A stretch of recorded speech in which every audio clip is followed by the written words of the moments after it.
इस दुनिया में इविल के होने का कोई गुड रीजन नहीं है, जबकि हमारे पास बाज रीजंस मौजूद हैं, हमारे पास बाज वजूहात मौजूद हैं। अगर इस दुनिया में इविल ना हो तो आप गुड को डिफाइन कैसे करेंगे? अगर जुल्म ना हो आप इंसाफ को समझेंगे कैसे? अगर तारीकी ना हो तो आप लाइट को समझेंगे कैसे? अगर गुड एंड इविल दोनों मौजूद है तो ये इविल भी खुदा का बनाया हुआ है। जी हाँ, खुदा का बनाया हुआ है, लेकिन अच्छा चलो अच्छी बात। जी बिल्कुल, तो बिल्कुल खुदा ने बनाया। जब तक के कोई इविल नहीं होगा तब तक के शरीफ आदमी शरीफ नहीं लगेगा। अगर एग्जामिनर गलत ऑप्शन दे रहा है तो एग्जामिनर इविल नहीं हो गया, जो गलत ऑप्शन को सेलेक्ट कर रहा है वो फेल होगा।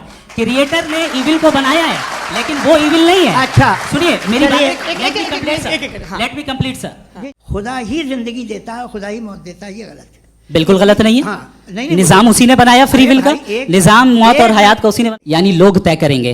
लोग तय करेंगे। अगर लोगों ने ये तय किया कि किसी का रेप करना सही है, आप जस्टिफाई करेंगे? आपका फाउंडेशन तो ये हो गया ना कि लोग ही विल डिसाइड करेंगे। सर आपकी बात आ गई, आप ये कह रहे हैं कि लोग डिसाइड करेंगे क्या सही है क्या गलत है, यही है? मेजॉरिटी डिसाइड करेगी क्या सही है क्या गलत है? अरे भाई बिल्कुल। मेजॉरिटी अगर ये कहे कि नाजी जर्मनी के साथ जिस तरह मेजॉरिटी थी कि जेनोसाइड करना सही है, आप जस्टिफाई करेंगे? उस वक्त आपका ये सवाल सिर्फ उसके बाद क्लोज। हाँ, उस वक्त प्लेनेट पे जो लोग थे उनमें कितने लोग हिटलर को सही समझते? अच्छा, प्लेनेट की मेजॉरिटी तय करेगी, सोसाइटी की नहीं। प्लेनेट की मेजॉरिटी गॉड के एग्जिस्टेंस को सही मानती है, आप क्यों नहीं मानते? इस बहस की शुरुआत मैं इन विद्वानों का, हालांकि इनको परिचय की जरूरत नहीं पर हो सकता है, हमें पत्रकारिता में सिखाया जाता है कि नेवर अज्यूम, विज्ञान भी यही कहता है।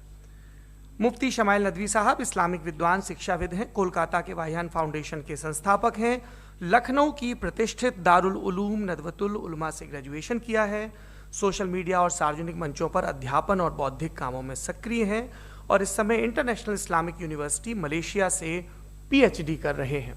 अच्छी बात यह है कि पढ़ाई के साथ साथ ट्रैवल ब्लॉग भी बनाते हैं। पेट्रोनस टावर के सामने का ब्लॉग हमने देखा। हमारे साथ जावेद अख्तर साहब हैं। जावेद अख्तर साहब कवि हैं, शायर हैं, गद्य भी लिखते हैं, फिल्मों के लिए संवाद लिखे हैं, गीत लिखे हैं। इससे इतर ये वैज्ञानिक सोच को लेकर या अपने डिक्लेयर्ड एथिज्म को लेकर भी मुखर रहते हैं और अपने तहीं रैशनैलिटी की बात करते हैं। देवियों और सज्जनों, डज गॉड एग्जिस्ट?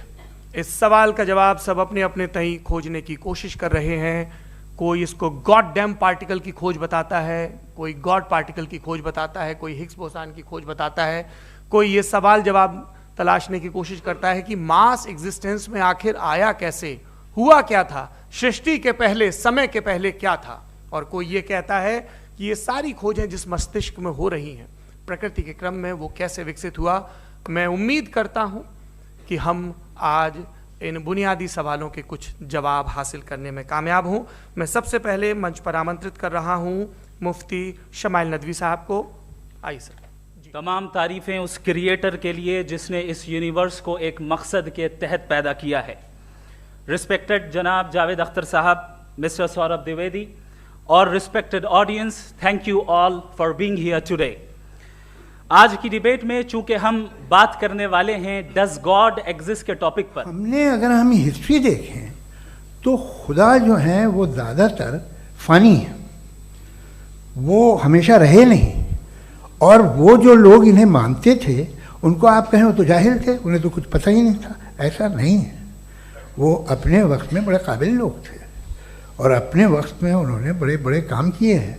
फिलोसफर्स थे, साइंटिस्ट थे, लेकिन उनका मजहब कहाँ गया, उनके खुदा कहाँ गए? आज जो खुदा हैं दुनिया में लोग उन्हें मानते हैं।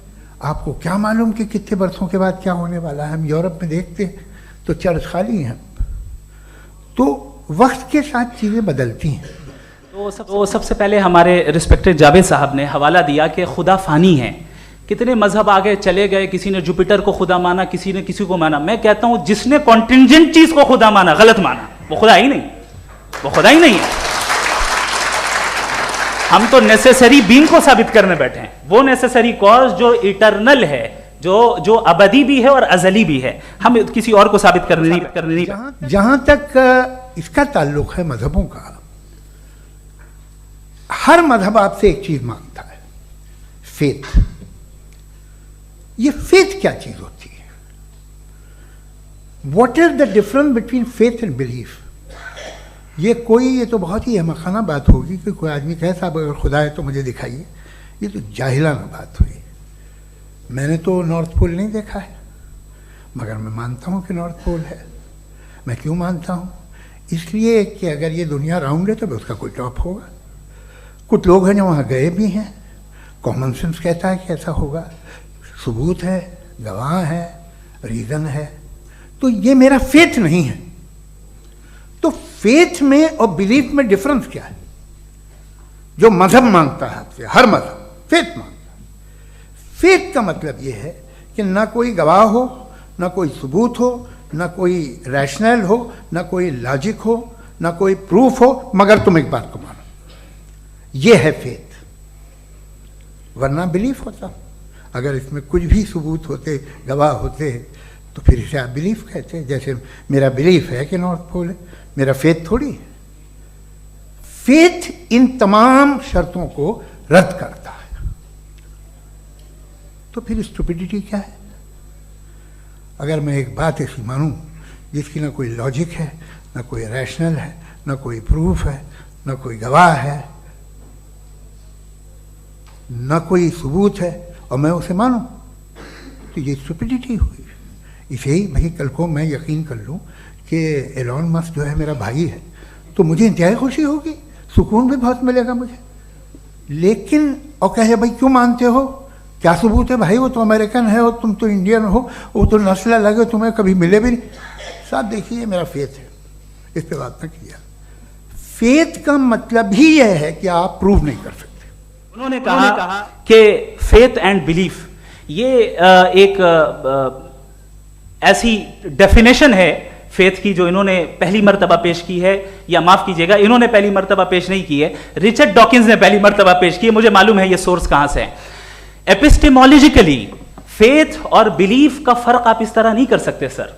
फेथ सही भी होता है, गलत भी होता है, बिलीफ सही भी होता है, गलत भी होता है। जो लॉजिक, रीजन और एविडेंस से बैक्ड होगा वो फेथ सही होगा। और आप जिस फेथ की बात कर रहे हैं कि इलॉजिकल है और उसके पीछे नहीं है, तो we are on the same page. हम नहीं मानते उस फेथ को। जो फेथ ऐसा हो जिसके पीछे कोई लॉजिक ना हो, एविडेंस ना हो, हम नहीं मानते। हम तो उस फेथ के कायल हैं जिसके पीछे लॉजिक हो और एविडेंस हो। तो बिलीफ सही भी होता है, गलत भी होता है, फेथ भी सही होता है और गलत भी होता है। तो आज फेथ और बिलीफ के डिफरेंस पे बात नहीं हो रही। आज आप चाहे फेथ एक्सेप्ट कर लें या बिलीफ एक्सेप्ट कर लें, आज ये बात होगी कि ट्रूथ क्या है। चाहे ट्रू बिलीफ सही है या ट्रू फेथ सही है, और फॉल्स फेथ क्या है और फॉल्स बिलीफ क्या है, बात इस पे हो रही। दूसरी चीज इन्होंने पूछा स्टुपिडिटी फिर क्या है। अगर फेथ रिलीजन स्टुपिडिटी नहीं है तो और क्या है? चूंकि फेथ का मुतालबा करते हैं तो स्टुपिडिटी क्या है? मैं कहता हूं स्टुपिडिटी एथिज्म है। उसकी वजह यह है कि आप एक सड़क पे जा रहे हो और आप किसी गार्डन में जाएं और देखें वहां लिखा है फूलों के साथ I love Javed Akhtar, and I really do, I love you sir. So जब आप वहां पर पहुंचे तो वहां पहुंचकर अब ये बताएं, क्या आप ये कहेंगे वाह व्हाट अ नेचुरल सिलेक्शन? ये क्या नेचुरल सिलेक्शन है? नहीं, ये प्रिसाइजली डिजाइंड है, इसके पीछे डिजाइनर है। लिहाजा अगर कोई एक ऐसी कॉमन सेंस की बात को कबूल नहीं कर रहा है कि यूनिवर्स जो इतने प्रिसाइजली काम कर रहा है, हम कह दें कि खुद ब खुद बन गई, मैं समझता हूं इससे बड़ी स्टुपिडिटी और कुछ नहीं है। ये रैशनल चीज है। हाँ, ये है कि आपने बताया कि एक आइलैंड पे गए और एक बॉल देखी। आपने ये नहीं कहा कि आइलैंड किसने बनाया, आपको सिर्फ बॉल पे हैरत हुई। हमने आइलैंड पे हमने हैरत नहीं की, होते हैं आइलैंड। इसी तरह ये आइलैंड है, सितारे, ये गैलेक्सीज, ये सब आइलैंड हैं, खला में। हम उन्हें टेकन फॉर ग्रांटेड लेते हैं, हम पूछते नहीं किसने बनाए। आपने जजीरे के बारे में भी नहीं पूछा है। हमारे सर ने कहा कि आपने बॉल पे फोकस किया, आइलैंड पे फोकस नहीं किया। अरे आइलैंड को किसने बनाया यही समझाने के लिए तो बॉल की मिसाल दे रहा हूं। और बॉल भी कॉन्टिंजेंट है, आइलैंड भी कॉन्टिंजेंट है, दोनों नेसेसरी बीइंग का मुतालबा करते हैं। और इंसाफ जिसे आप कहते हैं, इंसाफ का तो नेचर से कोई वास्ता ही नहीं है। जो आप कहते हैं कि एक दिन इंसाफ मिलेगा, इंसाफ is a human concept, nature में कोई इंसाफ नहीं। अगर शेर हिरन को खा जाता है तो उसे कोई सजा नहीं मिलती। अगर एक आंधी आती है और हरे भरे पेड़ों को उखाड़ के फेंक देती है, तो आंधियों की जेल नहीं होती है। नेचर में इंसाफ नहीं, इसलिए वो नेचर को इंसाफ की जरूरत भी नहीं, नेचर तमाम एक है। अब हम कहें कि साहब ये देखिए जो मैंने खाना खाया था ये मेरी आँख तो नहीं यूँ कर दिया उसे, तो इसे सज़ा मिलने नहीं, वो सिस्टम है, ऐसे ही चल रहा है। नेचर बगैर इंसाफ के है। इंसाफ इज अ ह्यूमन कॉन्सेप्ट। तो जो आपसे कहता है कि मैं तुम्हें इंसाफ दूंगा, वो इंसानी जहन की पैदावार है। ये नेचुरल है ही नहीं, ये आसमानी है ही नहीं, नेचर का तसव्वुर, इंसाफ का तसव्वुर। भाई आप साथ मिलते हैं, अब आप लेफ्ट हैंड ड्राइव करते हैं, ये क्या है? तमाम सच, तमाम नेकी, तमाम शराफत लेफ्ट हैंड ड्राइव है। वरना क्या होगा, या तो आप क्रॉस कर देंगे, आपका एक्सीडेंट हो जाएगा, या आप किसी को मार देंगे, या ट्रैफिक जैम हो जाएगा। झूठ, बेईमानी, रिश्वतखोरी, ये तमाम जो है driving on the wrong side है, इसके ऊपर कुछ नहीं। ये तो हमने बनाया, जैसे हमने लेफ्ट हैंड ड्राइव बनाई है। ये कॉन्सेप्ट ऑफ इंसाफ जो है ये हमारा है, इसका नेचर से कोई वास्ता नहीं। शेर खा जाता है हिरन को, उसे जेल होती है क्या? कुछ भी नहीं, है ही नहीं। तो ये जो दुनिया के रिलीजन प्रॉमिस करते हैं आपसे इंसाफ, इसी से मालूम होता है कि ये मैन मेड है। ये तसव्वुर कहीं और का है ही नहीं। जो नेचर है, कुछ लोग कहते हैं नेचर ही खुदा है, तो नेचर में तो इंसाफ नहीं कहीं। और आप वादा कर रहे हैं कि तुम्हें मरने के बाद इंसाफ मिलेगा। मुझे अगर मिलेगा तो मैं बहुत खुश हूँगा, लेकिन मैं यकीन नहीं कर पाता हूँ, इसलिए कि मैं फेथ नहीं पैदा कर सकता। आगे इन्होंने कहा कि नेचर में कोई इंसाफ नहीं है, हम डिसाइड करते हैं कि मोरालिटी क्या होती है, इंसाफ क्या होता है। हम डिसाइड करते हैं, जैसे ड्राइविंग सीट में ट्रैफिक वाला, ये तो किसी खुदा ने नहीं कहा, ये है, इसे कहते हैं फॉल्स इक्विवेलेंस। ये एक लॉजिकल फेलेसी है। आपने जो है मिसाल दी ड्राइविंग की और ट्रैफिक की, ये सब्जेक्टिव मोरालिटी है। आप सब्जेक्टिव मोरालिटी को मिसाल बनाकर ऑब्जेक्टिव मोरालिटी के ऊपर नहीं थोप सकते। इंसाफ की ऑब्जेक्टिव मोरालिटी है। अगर आप ये कहते हैं कि नेचर में इंसाफ नहीं है, तो इंसाफ का न होना ये नेचुरल हुआ, तो फिर नेचर को नेचर रहने दे। क्यों हम इतना स्ट्राइव कर रहे हैं दुनिया में इंसाफ लाने के लिए? ये तो इलॉजिकल बात है, इरैशनल बात है। इसलिए बहुत सी चीजें ऐसी हैं जो ऑब्जेक्टिवली जो है इविल या गुड हैं, और बहुत सी चीजें ऐसी हैं जो सब्जेक्टिवली हैं। सब्जेक्टिवली जो मोरल होता है या इमोरल होता है, उसको हम सोशल कंसेंसस से या पर्सनल प्रेफरेंस से डिसाइड करते हैं। लेकिन जो ऑब्जेक्टिव मोरालिटी है, जिसमें इंसाफ आया, जो इन्होंने बार बार रिपीट किया, ये ऑब्जेक्टिव है, सब्जेक्टिव नहीं है। अगर आप कहते हैं ये सब्जेक्टिव है, तो मेरा सवाल आपसे ये है, क्या सोशल कंसेंसस के जरिए अगर जुल्म को सही करार दे दिया जाएगा तो आप जुल्म को जस्टिफाई करेंगे? अल्कोहल जो है वो ज़्यादातर दवाओं में यूज़ होती है, और एक सर्वे किया गया था अमेरिका में कि लॉन्जिटिविटी किन लोगों की है। तो एक तरफ वो लोग थे जो शराब पीते ही नहीं थे, और एक तरफ वो थे जो एक बोतल शराब रोज पीते थे। सबसे ज़्यादा लंबी उम्र उनकी है जो 2 पैक नाप के शराब पीते और खाना खाते हैं। मगर हम शराब को बुरा समझते हैं, मैं भी बुरा समझता हूँ। क्यों? ऐसा होता नहीं। कुछ चीज़ों में आदत होती है कि वो बढ़ती है। आज तक में एक आदमी दूध पीता है, आप 10 साल बाद भी मिलेंगे तो एक ही गिलास पीता होगा। ऐसा नहीं होता, सुबह से दूध पीता रहता है। मिल्कोहलिक मैंने नहीं देखे, अल्कोहलिक होते हैं। ये टेंडेंसी है मजहब की कि वो बढ़ता है, जैसे कैंसर बढ़ता है, जैसे शराब बढ़ती है। कुछ लोग होंगे जो उसे सही तरह से यूज़ करते। मुझे यकीन है कि हमारे मुफ्ती साहब भी उनमें से एक हैं, इनसे बहुत खुशी हुई मुझे इनसे मिलकर। लेकिन कितने लोग हैं कि आज आप देखते हैं दुनिया में जो तबाहियाँ हैं, इनमें कितना हाथ है उन लोगों का जो बिलीवर कहते था मजहब ये नहीं कहता, ना कहता होगा, मगर जब ये मजहब पीते हैं तो ऐसे बिहेव करते हैं। थोड़ा सा अगर हो तो शायद बहुत अच्छी बात, लेकिन शराब थोड़ी सी नहीं रहती, उसमें टेंडेंसी है। पहले थोड़ा सा अगर 2-3 कैंसर के सेल हो ना बॉडी में तो आदमी स्लिम रहेगा, लेकिन वो 2-3 सेल नहीं रहते, वो मल्टीप्लाई होते हैं। जावेद साहब टाइम पूरा हो गया। टाइम हो गया तो बस बात खत्म हो गई। अच्छा, मुझे कुछ और कहने को था भी नहीं। दूसरी चीज इन्होंने ये कहा कि 2 पैक शराब पी लें तो वो उतने पे नहीं रहता, बढ़ जाता है। यही मामला मजहब के साथ है। 2 पैक आप पी लें बढ़ेगा। तो ये एक ऐसी मिसाल है, इसको कहीं भी फिट कर लें कि आप एथिज्म पे जब फिट करें, जब आप 2 पैक एथिज्म का लेंगे ना तो वो बढ़ बढ़ के नॉर्थ कोरिया बनेगा। Thank you. और सवाल मत करो, कोई मजहब सारे सवाल करने की इजाजत नहीं देता है और मना करता है कि दादा सवाल ना करो, बह जाओगे तुम। आप क्यों रोकते हैं? उसके बाद आपने कहा कि भाई सवाल करने से मजहब रोकता है। मैं कहता हूं जो रोकता है वो रोकता होगा, मैं नहीं रोकता, बल्कि सवाल करें, सवाल करना चाहिए। सवाल कर करके तो हम आगे बढ़ते हैं, तरक्की करते हैं, और इसीलिए मैं आज यहां पे आया हूं। लेकिन सवाल सिर्फ खुदा से नहीं होगा, आपसे भी होगा। सवाल एथिज्म से भी होगा, सवाल सिर्फ मजहब से नहीं होगा, सबसे होगा। और आज मैं सवाल करूंगा और उम्मीद है कि आप जवाब देंगे। अभी तक आपने वैसे कॉन्टिंजेंसी आर्गुमेंट का कोई जवाब नहीं दिया। दुनिया के सारे मजहब सब जानते हैं ये दुनिया कैसे बनी थी, कैसे मिटेगी, मरने के बाद क्या होगा, इनको सब इल्म है। इनको किसी को डायनासोर होते थे पहले ये नहीं पता था, किसी को नहीं पता।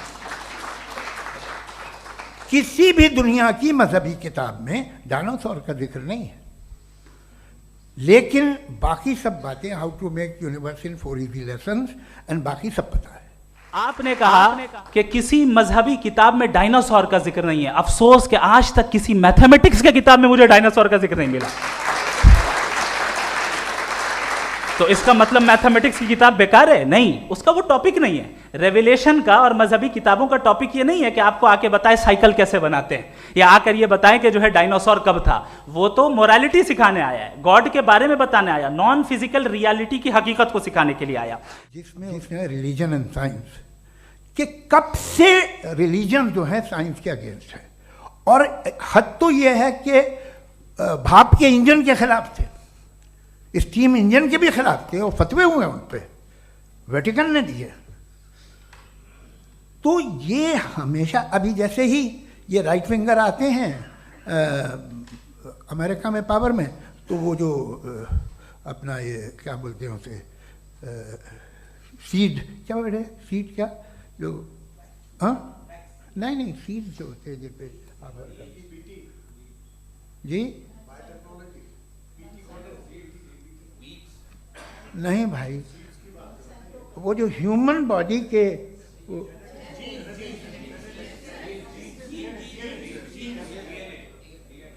उस पर रिसर्च बंद हो जाती है, रिपब्लिकन नहीं करने देते। अरे भाई इतना डर क्या है तुम्हें? एक ज़माने में बहुत नाराज थे ये सारे मजहबी लोग कि ये इंसान तो इंसान बनाने की कोशिश कर रहा है। रिलीजन साइंस को रोकता है? नहीं रोकता। अगर रोकता है तो गलत करता है। रिलीजन साइंटिज्म को रोकता है, जिसमें हमारे जावेद साहब मुब्तला हैं। साइंस और साइंटिज्म में फर्क है।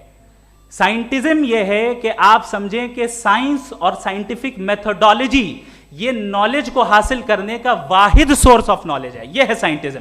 हम इसे रिजेक्ट करते हैं।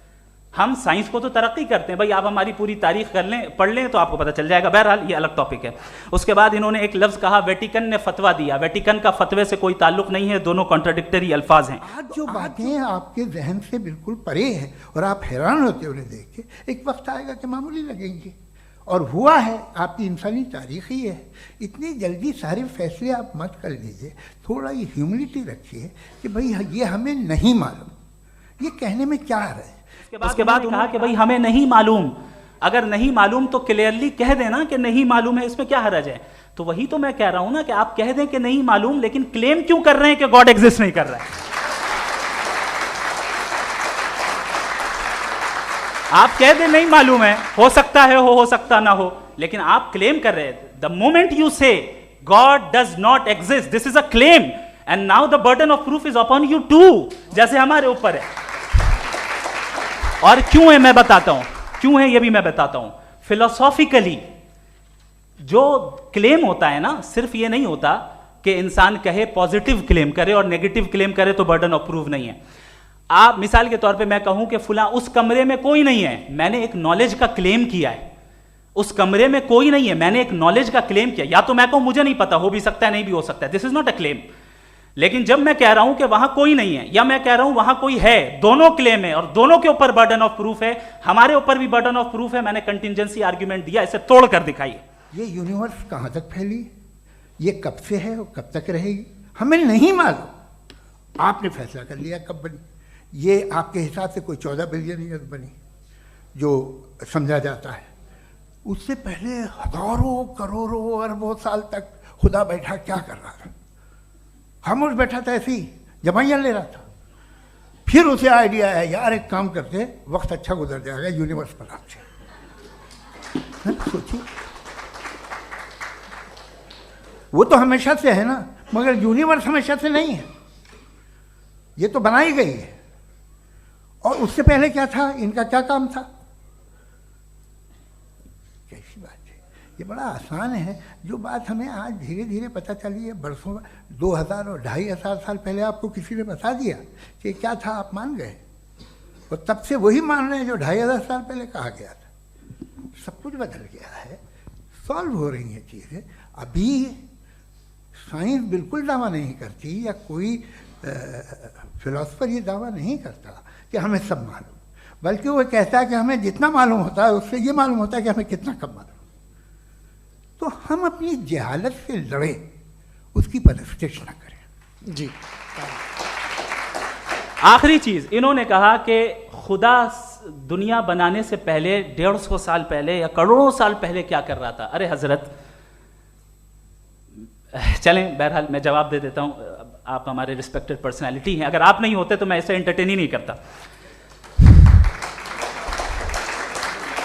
टाइम, ये 100 साल पहले या 100 साल बाद, पहले बाद में अभी, ये वो अल्फाज हैं जिनका ताल्लुक टाइम से है। टाइम शुरू ही हुआ है यूनिवर्स की बिगिनिंग के बाद, तो उसके पहले खुदा क्या कर रहा था? सवाल इलॉजिकल है, ये फेलेसी है। यानी आप ये कह रहे हैं कि यूनिवर्स के बनने से पहले खुदा क्या कर रहा था? टाइम के बनने से पहले, पहले का ताल्लुक टाइम से, टाइम उस वक्त था ही नहीं, तो ये सवाल ही इनवैलिड है खुदा के ताल्लुक से। दूसरी चीज, आर्ग्यूमेंट ऑफ कंटिजेंसी जो मैंने आपके सामने पेश की है, आपने बार बार ये प्रूफ किया और ये कह रहे हैं कि गॉड ऑफ गैप्स। देखिए, पहले नहीं मालूम था, साइंस ने कर दिया। सिंपल्स की मिसाल से मैं समझा देता हूं। जिस गैप्स की आप बात कर रहे हैं ना, साइंस उन गैप्स को जिन चीज के जरिए भी प्रूव करेगा वो कॉन्टिंजेंट ही होगा, अब चाहे वो फोर्स हो, मैटर हो या एनर्जी हो। लिहाजा सवाल हमारा उस वक्त भी वैलिड होगा जब तक कि आप नेसेसरी बीइंग पे ना आ जाएं, और इन्फिनिट रिग्रेस पॉसिबल नहीं है of causes in practical world, तो जाहिर है कहीं रुकना पड़ेगा, जहां रुकेंगे वही खुदा है। दूसरी चीज, आपने ये कहा, क्या कह रहा था मैं, किस पॉइंट को? What? Oh no, after that, just now. हाँ, जहां रुकेंगे वही खुदा है। बहरहाल, तो टाइम का जिक्र हो गया, गॉड ऑफ गैप, सॉरी, या इसकी एक मिसाल आप ले लें। एक कार है, एक साहब ने देखा कि भाई कार जो है उसके व्हील्स कितने अच्छे लगे हुए हैं सही जगह पे, स्टीयरिंग जो है कितने अच्छे जगह पे लगी हुई है, और सीट्स कितने वेल डिजाइंड है, कितनी प्रिसाइजली ये कार काम कर रही है, तो जरूर कोई ना कोई इसे क्रिएट किया है, किसी ने क्रिएट किया है। अब जावेद साहब आए और कहे, अरे जनाब बोनेट खोलिए, इसमें इंजन है, इंजन इस कार को चला रहा है, hence prove no one has created the car. This is illogical, this is irrational. आपने इंजन के जरिए उस गैप को तो साबित किया, लेकिन क्या उससे कार की जो क्रिएशन है और उसका जो क्रिएटर है ये इम्पॉसिबल हो जाए? ऐसा पॉसिबल है? उसका सवाल खत्म हो जाए, ऐसा पॉसिबल है? नहीं। आपने गैप्स को फिल करके, कॉन्टिंजेंट चीजों से गैप्स को फिल करके हमारे ऑब्जर्वेशन को और ब्रॉड कर दिया। अब हमें और पता चल गया कि ये जो कार है इसका सिस्टम कितना ज्यादा कॉम्प्लेक्स है। पहले कम समझते थे, अब कॉम्प्लेक्सिटी और ज्यादा वाजे हो गई। अब हमें समझ में आ रहा है कि हमारी सर्टेनिटी और बढ़ गई कि जरूर इस कार को किसी ना किसी ने बनाया। यही मामला यूनिवर्स का है। साइंस हमेशा फिजिकल वर्ल्ड की चीजों को ही फिल करती जाएगी और फिजिकल चीजों से ही करती जाएगी, चूंकि एम्पेरिकल एविडेंस का ताल्लुक फिजिकल वर्ल्ड से है। आप साइंस के जरिए मेटाफिजिकल रियलिटी को कभी साबित नहीं कर सकते। ये रॉन्ग टूल का इस्तेमाल करना है। ये वही काम है कि आप मेटल डिटेक्टर से प्लास्टिक डिटेक्टर करने चलें, जो कि जाहिर है सही नहीं है। Thank you. पहले तो मैं आपसे अर्ज करूं कि आपने कहा कि जब कायनात ही नहीं थी तो वक्त भी नहीं था, कुछ भी नहीं था, कैसे नहीं था? खुदा था, एक एग्जिस्टेंस तो था ना खुदा का। तो जब खुदा था तो वक्त भी होगा। ऐसा नहीं है कि कुछ भी नहीं था, खुदा था। असल में जो हकीकी प्रॉब्लम है, असल प्रॉब्लम है, वो ये है कि जावेद साहब के पास कॉन्सेप्ट ऑफ गॉड क्लियर नहीं है। इन्होंने कहा कि कायनात से पहले खुदा तो था, तब भी तो टाइम होगा। ये टाइम कायनात का हिस्सा है। हम खुदा, उस खुदा को मानते हैं, नेसेसरी बीइंग का टाइमलेस होना जरूरी है, चूंकि वो टाइम का क्रिएटर है। जब उसने टाइम को क्रिएट किया तो वो खुद टाइम पे कैसे होगा? उसने जब स्पेस को क्रिएट किया तो खुद स्पेस में कैसे होगा? अगर वो टाइम एंड स्पेस को पहले से ही उसका पाबंद है तो फिर किस चीज को उसने क्रिएट किया? लिहाजा ये सवाल गलत है कि खुदा था तो टाइम होगा। बिल्कुल नहीं, टाइम के पाबंद हम हैं, खुदा नहीं है। हम फिजिकल वर्ल्ड से ताल्लुक रखते हैं, वो मेटाफिजिकल रियलिटी है। तो एक काम कीजिए, हिंदुस्तान वर्ल्ड का नक्शा लीजिए और मार्क कीजिए कि रिलीजन कहाँ कहाँ ज़्यादा है, कहाँ कहाँ, चाहे वो लैटिन अमेरिका हो या मिडल ईस्ट हो या फार ईस्ट हो या हिंदुस्तान के वो इलाके जहाँ मजहबियत ज़्यादा है। रख दीजिए नक्शा अलग। अब दूसरा नक्शा कि कहाँ कहाँ नाइंसाफ़ी, रिप्रेशन, औरतों के हुकूक की पामाली, जुल्म, डिक्टेटरशिप कहाँ है, नक्शा एक ही होगा। तो आप मुझे बताएं कि जो इसका तरकीब इस्तेमाल क्या है, खुदा का तरकीब इस्तेमाल तो बताइए। दूसरी चीज इन्होंने कहा वर्ल्ड का नक्शा लीजिए, वर्ल्ड मैप लीजिए, दो अलग अलग जगह की। हजरत, मैंने ये होमवर्क किया था और मैंने मिडिल ईस्ट का एक नक्शा लिया और यूरोप का एक नक्शा लिया। ये मजहबी इलाका और ये लिबरल और एथीस्ट इलाका। मुझे पता चला कि सबसे ज्यादा रेप केसेस जो हैं वहां पर हैं।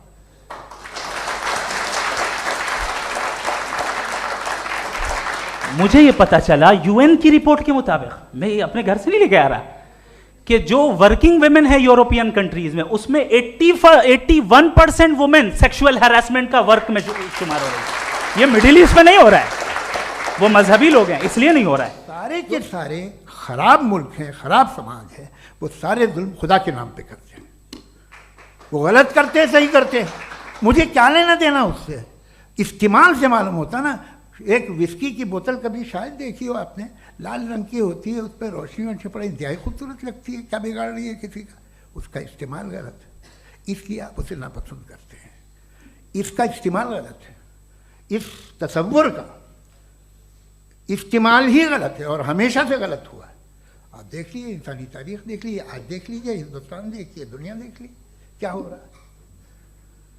इसे कैसे इस्तेमाल कर रहे हैं? फेथ वाले लोग क्या फेयर हैं, जस्ट हैं, जो अपने खुदाओं पे यकीन रखते हैं, वो किस तरह के लोग हैं? वो लोगों को इंसाफ देते हैं, वो बेहतर इंसान बने। तो इस दवा का फ़ायदा क्या है? चलो बहुत फ़ायदा हो रहा तो मैं इस्तेमाल कर लूँगा, मुझे तो इस दवा का कोई फ़ायदा दिखता ही नहीं। मुझे तो ऐसा लगता, मैं एक और बात बताऊँ, अगर कोई आदमी मजहबी है और अच्छा आदमी है तो मैं उसकी बहुत इज्जत करता हूँ, इसलिए कि मेरा ख्याल है मजहबी आदमी का अच्छा होना मुझसे अच्छा होने से ज़्यादा मुश्किल है।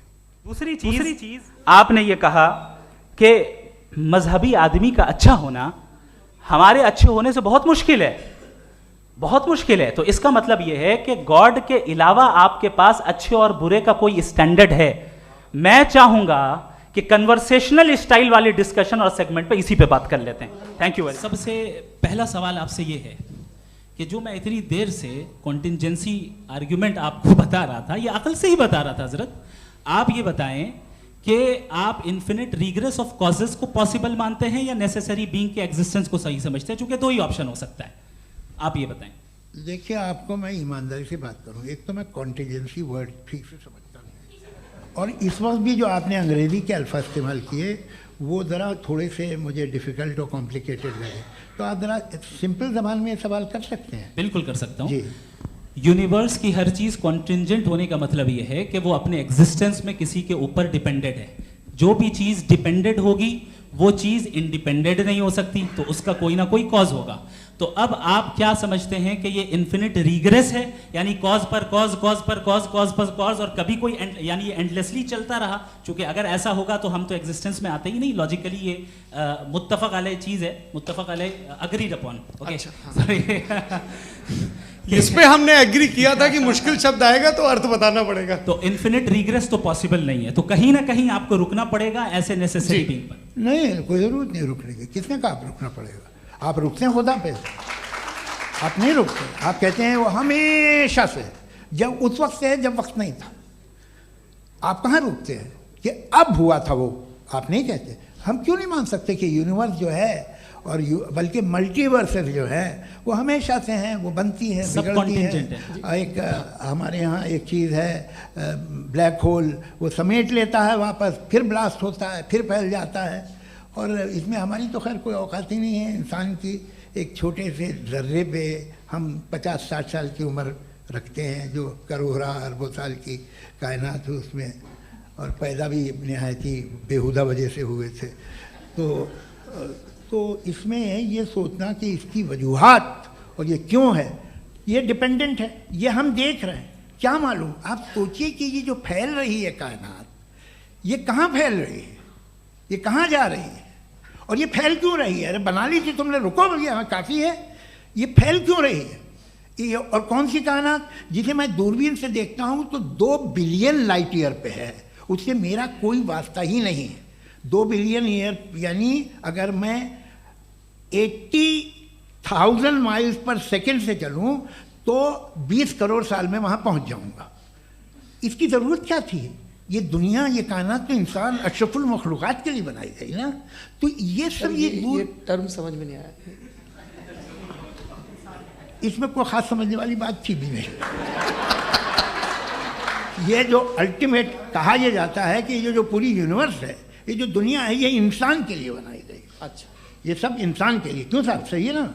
बिल्कुल, लेकिन इसका ये मतलब नहीं कि किसी चीज के पीछे रीजन आपको नहीं पता तो रीजन नहीं है, इसे कहते हैं नहीं, मुझे नहीं पता, लेकिन मेरी जिम्मेदारी नहीं है। वो बिल्कुल सही कहा था उसने, बर्टन रसल ने। आपने उसे मजाक में टाल दिया कि भाई आप एक दावा कर रहे हैं, मैं क्यों कहूं कि ये गलत है दावा? आप प्रूफ कीजिए, मेरे पे जिम्मेदारी ही नहीं है, मैंने थोड़ी कहा है। आप प्रूफ कीजिए कि ये सही है। आप आर्ग्यूमेंट ऑफ कंटिंजेंसी का जवाब ही नहीं दे रहे हैं। पूछना चाहेंगे? आप सवाल पूछना चाहेंगे मुफ्ती साहब से? क्योंकि ये क्रॉस एग्जामिनेशन का दौर है। आप जैसे पहले बोल रहे थे फेथ को लेके कुछ, मैं ये पूछना चाहूँगा कि खुदा ने जो भी रेवलेशन किए हैं, एक मज़हब के नहीं बहुत से मज़हबों में किए हैं, अलग अलग रेवलेशन है। कहीं कुछ एक बातें हैं, कॉन्ट्रडिक्शन भी है आपस में, कहीं कुछ आप कर सकते हैं, कहीं कुछ नहीं कर सकते। ऐसा नहीं है कि सबकी कोड ऑफ मॉरल एक है। तो ये किस्सा क्या है? अब आप ये देखिए कि मुझे कभी कभी लगता है कि ये जो फुटबॉल फाइनल होता है, लाखों लोग होते हैं, फिर वो टीवी कवर करती, करोड़ों लोग, अगर उसमें खुदा की एक बूमिंग आवाज़ आ जाती, मैं गॉड हूँ, तो सारे लोग अभी सुन लेते और टीवी पे भी सुन लेते, किस्सा खत्म होता। ये इतनी राजदारी क्या है कि तुम सामने कुछ तो सबूत दे दो हमें सॉलिड। ये कह साहब ये यूनिवर्स कैसे बनी, इससे मसला क्या हल होगा? मैं पूछूंगा आपसे खुदा कैसे बना? क्यों नहीं पूछूंगा कैसे बना? बल्कि वो तो कायनात से कहीं ज़्यादा इंटेलिजेंट है, कायनात से कहीं ज़्यादा कॉम्प्लेक्स। जी वो हमेशा से है। आप कहेंगे मैं मान लूँगा। अच्छा, दोयम वो कादिर मुतलक, यानी कादिर मुतलक का मतलब ओमनीपोटेंट, वो जो चाहे कर सकता है। आपको नौकरी दिलवा सकता है, आपकी अच्छी जगह शादी करवा सकता है, आपके पड़ोसी का मुकदमा हरवा सकता है, आपको जिता सकता है, सब काम करता है। थोड़ा सा माइक क्लोज जी। वो इस दुनिया को चला कैसे रहा है? ये दुनिया कैसे चल रही है? आपको इस पर हैरत नहीं होती? या क़यामत के बाद कभी एक जस्टिस होगा, जब ये बच्चा मर चुका होगा, जिसकी धज्जियाँ उड़ गई बम से, इसको इंसाफ मिलेगा तब? अच्छा, अब जवाब दूं? हाँ जी। मैं इसीलिए आप की तरफ। सबसे पहले आपने रेवलेशन और स्क्रिप्चर्स की बात की, इस पे मैं बात कर सकता हूं, लेकिन आज नहीं करूंगा चूंकि वक्त कम है, कभी और इस पे डिस्कस करेंगे। मैं तैयार हूं उस पे भी बात करने के लिए। ये अभी से राउंड 2 की भूमिका तय हो रही है। Does God exist round 2? जी, चूंकि आज गॉड के एग्जिस्टेंस पे बात है तो मैं उसी के रिलेटेड जो है आपके सवालात को एंटरटेन भी करूंगा और मैं भी पूछूंगा। आपने कहा कि आपने साबित ही नहीं किया, जबकि आर्ग्यूमेंट ऑफ कॉन्टिंजेंसी बुनियादी आर्ग्यूमेंट है। आप मुझे कॉन्टिंजेंसी का मतलब बताइए, आपका मतलब क्या? कॉन्टिंजेंसी कॉन्टिंजेंसी का मतलब यह हुआ कि हर वो वजूद जो किसी भी चीज का पाबंद है, हर वो वजूद या हर वो चीज़ जो अपने एग्जिस्टेंस में किसी भी चीज़ के पाबंद है और उससे बाउंड है, उसको उसकी ज़रूरत है, उस पर डिपेंड करती है, तो जाहिर सी बात है कि उसका कोई ना कोई कॉज होता है। ये तो अक्ल की बात है, ये आप रीजनिंग की बात करते हैं, मैं वही कर रहा हूँ। दूसरी चीज़ आपने ये बात कही कि इतने बिलियन लाइट ईयर्स दूर है, उसका मेरा क्या लेना देना। फिर मेरे ख्याल से आपको ये नहीं कहना चाहिए I think therefore I am an atheist. आपको सोचना चाहिए, सिर्फ आप एक लिमिटेड दायरे में रहकर नहीं सोचें बल्कि बाहर निकलकर सोचें।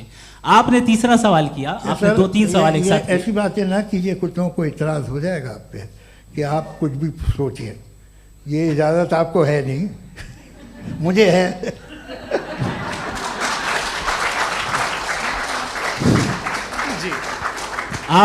आपने प्रॉब्लम ऑफ इविल के ताल्लुक से सवाल किया और बार बार आप एक लफ्ज रिपीट कर रहे हैं कि ओमनीपोटेंट गॉड है, ऑल पावरफुल गॉड है।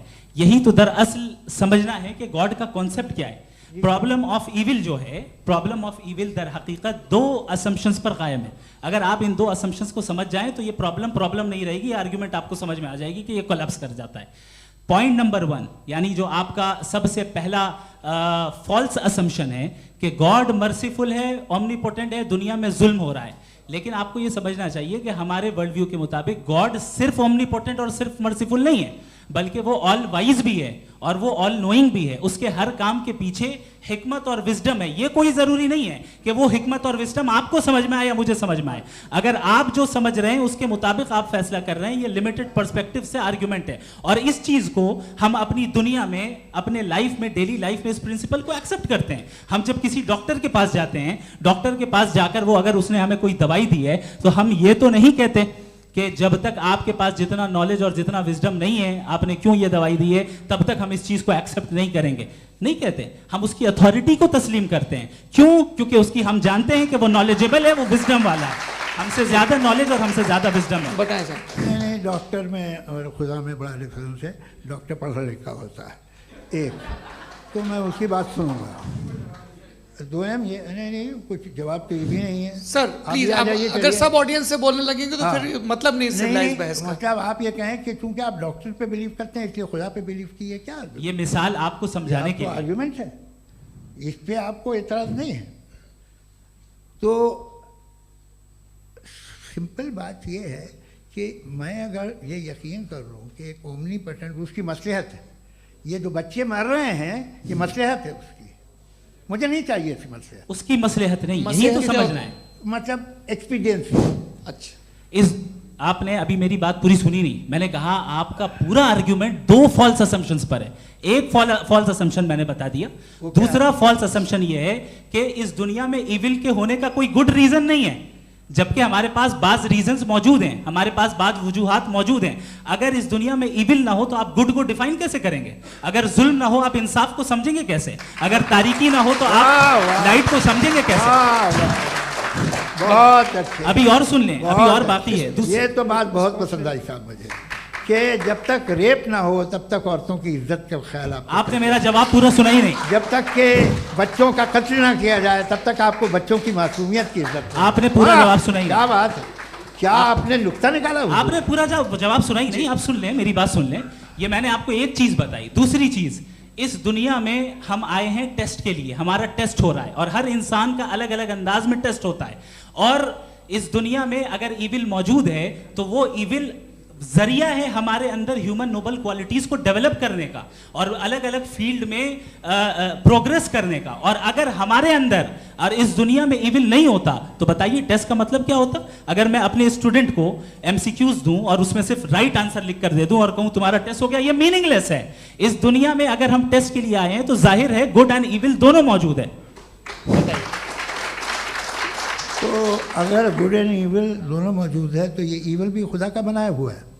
जी हाँ, खुदा का बनाया हुआ है। लेकिन अच्छा, चलो अच्छी बात। जी बिल्कुल, तो बिल्कुल खुदा ने बनाया। अभी तो ये है कि जो मेजॉरिटी है दुनिया में वो इविल है, तो ये खुदा एक्चुअली इविल के साइड पे लग रहा है मुझे।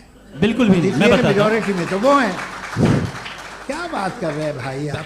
कोई भी जो मुंसिफ होगा, चाहे आपका अपना घर हो जिसके आप सबसे बड़े हैं, चाहे आपकी ऑर्गेनाइजेशन हो जो आप चलाते हैं, वहां पर आप इवल रखेंगे साबित करने को कि बाकी लोग शरीफ हैं। मेरी बात सुन क्या लें। ये आर्ग्यूमेंट ही गलत है? अगर- कि जब तक के कोई इवल नहीं होगा तब तक के शरीफ आदमी शरीफ नहीं लगेगा। अगर एग्जामिनर गलत ऑप्शन दे रहा है तो एग्जामिनर इविल नहीं हो गया, जो गलत ऑप्शन को सेलेक्ट कर रहा है वो फेल होगा।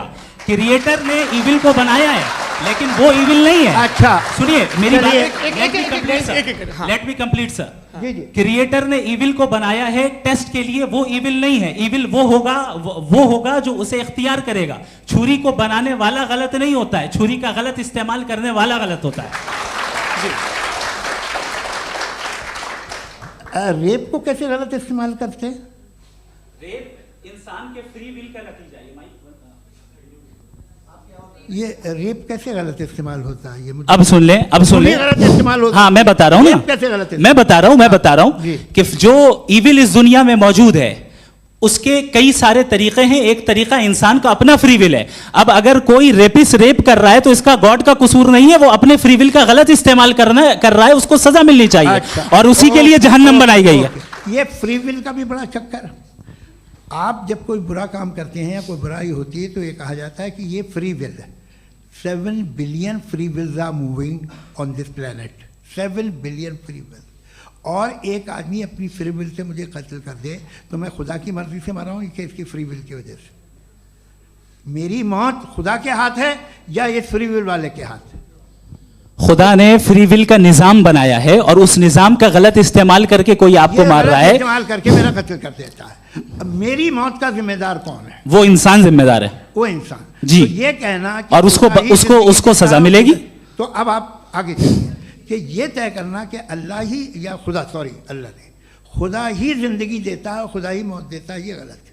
बिल्कुल गलत नहीं है। हाँ, नहीं, निजाम उसी ने बनाया फ्री अरे विल का। भाई, एक- निजाम मौत और एक- हयात का उसी ने बनाया। Now you are contradicting yourself। अभी आपने कहा कि एक आदमी ने फ्री विल से आपको मार दिया। इसमें उसे फ्री विल दी गई थी, उसने गलत इस्तेमाल किया। 7 billion free wills are moving on this planet और आप चाह रहे हैं कि मैं सिर्फ खुदा का ध्यान करूं।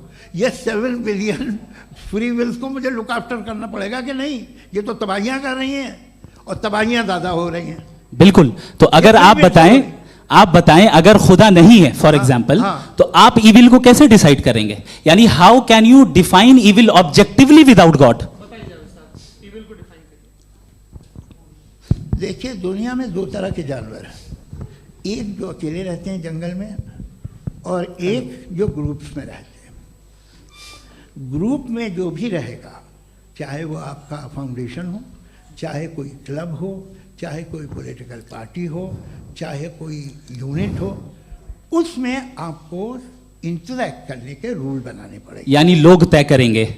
लोग तय करेंगे। अगर लोगों ने ये तय किया कि किसी का रेप करना सही है, आप जस्टिफाई करेंगे? नहीं, लोग आपका फाउंडेशन तो ये हो गया ना कि लोग इविल डिसाइड दुनिया करेंगे। में- नहीं, अरे दुनिया में ऐसे ग्रुप्स हैं जो रेप को जायज़ मानते हैं सर्टेन हालात में। मैं डिटेल में नहीं जानूंगा, आप भी जानते हैं। ये जो आईसिस वाले थे, इन्होंने क्या किया था, तो उन्होंने क्या किया उसका खुदा से कोई ताल्लुक नहीं है सर। मैंने सिंपल सवाल किया कि इविल को आप डिफाइन करते कैसे हैं? आइए वापस आइए। जी। आप साथ में तभी रह सकते हैं जब कुछ आप ऐसे उसूल डेवलप करें जिसमें हर एक का बेसिक तहफ़्फ़ुज़, हर एक का बेसिक राइट हो और हर एक को कोई आराम मिले। यही तरीक़ा है किसी भी ऑर्गेनाइजेशन जिसमें एक से ज़्यादा लोग हैं और वो ऐसे चलती है ज़िंदगी। उसमें अगर आप गड़बड़ करेंगे तो तबाही होगी, नुकसान होगा, बर्बादियाँ आएंगी।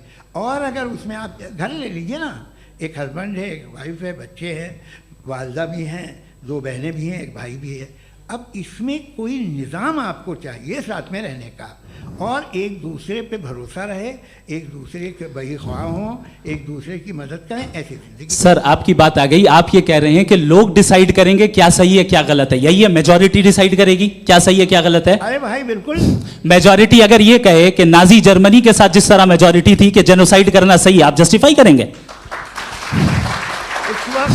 उस वक्त आपका ये सवाल सिर्फ उसके बाद क्लोजिंग। हाँ, उस वक्त प्लेनेट पे जो लोग थे, हाँ। उनमें कितने लोग हिटलर को सही समझते? अच्छा, प्लेनेट की मेजॉरिटी तय करेगी सोसाइटी की नहीं। प्लेनेट की मेजॉरिटी गॉड के एग्जिस्टेंस को सही मानती है, आप क्यों नहीं मानते? ये हेलो हेलो हेलो। ये क्रॉस क्वेश्चन का राउंड यहाँ पर समाप्त होता है। और ये बड़ा अच्छा है कि इस तरह से फ्रेगमेंट कर दिया गया है ताकि जो मरकरी ऊपर जा रहा है नीचे जवाब दे दूं। जी। प्लेनेट की ज़्यादातर मेजॉरिटी कुछ दूसरे मजहबों के खुदा को मानती है। आप उन्हें क्यों नहीं, आप तो मेजॉरिटी की बात कर रहे अच्छा, हैं। ये क्लोजिंग आप ये कह रहे हैं इविल और गुड को डिसाइड मेजॉरिटी करेगी। मेजॉरिटी जो कर दे वो सही हो जाएगा। क्लोजिंग इसको जैसा आप ही लोगों ने तय किया है उसी फॉर्मेट को फॉलो कर लेते हैं। हाँ भाई, मैंने तो भले लोगों पे एतबार किया और तब मॉडरेशन तय किया। जी, आपके पास 5 मिनट का वक्त है, क्लोजिंग आर्ग्यूमेंट है, उसके बाद हम ऑडियंस से क्वेश्चन आंसर लेंगे जावेद साहब की क्लोजिंग आर्ग्यूमेंट के बाद। ओके, बहुत शुक्रिया जी। हमारा जो टॉपिक है डज गॉड एग्जिस्ट, मैं इस पे इतने एकेडमिक तैयारी करके आया था। मुझे था कि मैंने सोचा था कि कई सारे मैं आर्ग्यूमेंट्स दूंगा, लेकिन वक्त की भी किल्लत और जावेद साहब बार बार इधर उधर चले जा रहे थे तो उसको भी थोड़ा एंटरटेन करना पड़ गया। डज गॉड एग्जिस्ट पे मैं एक ही आर्ग्यूमेंट दे पाया। आर्ग्यूमेंट्स बहुत हैं और डेफिनेटिव आर्ग्यूमेंट्स हैं, और मेरे आर्ग्यूमेंट को किसी एक राउंड में भी इन्होंने एंटरटेन नहीं किया और रेफ्यूट नहीं किया। एक राउंड में भी नहीं, एक राउंड में भी नहीं। और ना ही अभी आपका क्लोजिंग आर्ग्यूमेंट आएगा, नहीं हो बता देना। Argument of contingency sir. अरे मैं आपसे कई बार कह चुका हूं कंटीजेंसी का मतलब अब मैं कैसे समझाऊं आपको आपस में? हाँ, आप और कितने आसानी से समझाऊं मैं, मुझे तो नहीं समझ में आ रहा है। बस आप अपनी आर्ग्यूमेंट ऑफ कंटीजेंसी उर्दू में बोल सकते हैं। हाँ, आप अपनी बात पूरी कर लें जी, आखिरी 4 मिनट। दूसरी चीज, just a minute please ma'am, can I talk? दूसरी चीज ये है कि आपने एक तो इसका जवाब नहीं दिया, दूसरा आपने गॉड के ना होने पर कोई डेफिनेटिव आर्ग्यूमेंट नहीं दिया, सिर्फ मजहब पे बात कर रहे हैं आप। मजहब तो आज हमारा टॉपिक ही नहीं था। आज तो हमारा टॉपिक हो, आप मजहब से ले लेकर आईएस तक चले गए। भाई हमारा क्या ताल्लुक है उससे? We condemn them. और उसका गॉड से क्या ताल्लुक है? अगर कोई गलत काम कर रहा है, किसी ने किसी को कत्ल किया, किसी ने किसी का रेप किया, उसको सजा मिलनी चाहिए। और आपके पास कोई भी rational strong foundation of morality नहीं है। आपने कहा कि मेजॉरिटी तय करेगी सोसाइटी की, वो सही होगा। मैंने कहा हिटलर को फिर आप सही कहेंगे, नहीं नहीं नहीं नहीं, प्लैनेट की सोसाइटी की मेजॉरिटी तय करेगी। तो प्लैनेट की मेजॉरिटी गॉड के एग्जिस्टेंस को मानती है, आप कह रहे हैं ये रिलीजियस है। तो यानी आपके पास कोई स्ट्रॉन्ग फाउंडेशन नहीं है ऑब्जेक्टिव मोरालिटी का। ऑब्जेक्टिव मोरालिटी का अगर कोई फाउंडेशन है तो वो सिर्फ गॉड है, गॉड है, गॉड है। थैंक यू जी। ये मुफ्ती शमाइल नदवी साहब का क्लोजिंग आर्ग्यूमेंट था। अब हमारे पास जी जी ये बड़ा अच्छा है कि दोनों लोगों को मॉडरेटर से शिकायत भी और बोल रहे भाई हमारी शाबाशी भी तो करते चलो। अब मेरी बात जी, आपके पास जावेद अख्तर साहब 5 मिनट का वक्त है, ये आपका क्लोजिंग आर्ग्यूमेंट है, टाइम रीसेट कर दें। जी देखिए, बहुत सारी बातें हैं। गॉड का डेफिनेशन दुनिया के किसी भी रिलीजन में है कि वो ओमनीपोटेंट है, ओमनीप्रेजेंट है, he is just, he is kind, he loves you and so on. मैं जब दुनिया देखता हूँ तो मुझे कोई ऐसा सुप्रीम पावर यहाँ दिखाई नहीं देती है जो इंसान की बहबूदी के लिए कुछ कर रही हो, कमज़ोर को बचा रही हो, मदद कर रही हो, जालिम को पीछे हटा रही हो। मैं नहीं देखा, तारीख़ में नहीं। एक तो अगर है और ये देख रहा है तमाशा, तो उसका होना न होना बराबर है। दोयम ये कि ये जो है, जब आप ये कहते हैं कि कायनात जिसकी कंटीजेंसी है, मैं देखिए वो लफ्ज़ इस्तेमाल किया मैं, तो ये कैसे हो सकती है भाई? और फ़ौरन आप सरेंडर कर देते हैं कि जाहिर है कि इसका बनाने वाला तो इससे 10,000 गुना ज़्यादा कॉम्प्लिकेटेड होगा। उस पर आपके होने पे कोई इतराज़ नहीं है। उसे वो टाइमलेस है, वो पहले से था, टाइम तो बहुत बाद में आया। ये सब आप मानने को तैयार है जिसका आपके पास कोई सबूत नहीं, आपके पास कोई रीज़न नहीं है। आपकी तारीख क्या है मज़हबों की? बिलीफ की, जो खुदाओं का बिलीफ है, ये कॉन्स्टेंटली गलत साबित होता रहा है। मतलब आप कहें कि अरिस्टोटल के ज़माने में तो सब जाहिल थे, वो भी इतने ही यकीन से खुदा पे यकीन रखते थे, जो अब नहीं रहा। ये भी नहीं रहेगा, आप लिख लीजिए। और इसके आसार आपको दुनिया में दिखाई देना शुरू हो चुके हैं। ये बहस क्या आज से 100 साल पहले इस तरह हो सकती थी? यहाँ तक तो आपको हम ले आए हैं। तो सर अरे इनको मदद की ज़रूरत नहीं भाई, ये सेल्फ सफिशिएंट आदमी है, आप क्यों इनकी मदद कर रहे हैं? Sir please. तो ये जो है तमाम बातें अपनी जगह हैं। ये एक पैकेज है आप अकेले, कोई आदमी ऐसा नहीं जो सिर्फ गॉड को मानता हो, उसके साथ बहुत पैराफर्नेलिया आता है, अलग अलग पैराफर्नेलिया आते हैं. They have always created chaos in the society. मैं तो आपको सीधा ऑफर देता हूँ कि दुनिया में 10 इम्पॉर्टेंट बिलीव्स है. आप एक मानते हैं, 9 नहीं मानते, 9 में आप एथियस्ट हैं, 9 को आप बिल्कुल रीजनेबली मेरी तरह देखते हैं. तो 90 मजहबी आदमी भी 90% एथियस्ट है. वो दूसरे खुदा नहीं मानता, एक खुदा मानता है अपना वाला, बाकियों को कहता है गलत है. अगर आप मानना ही बंद कर दें तो आपका 10% चांस है कि आप सही हैं और 90% चांस है कि आप गलत हैं.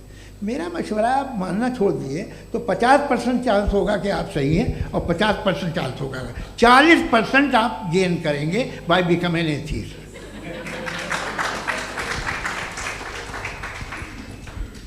ये एक फरसूदा ख्याल है, ये ख़त्म हो रहा है.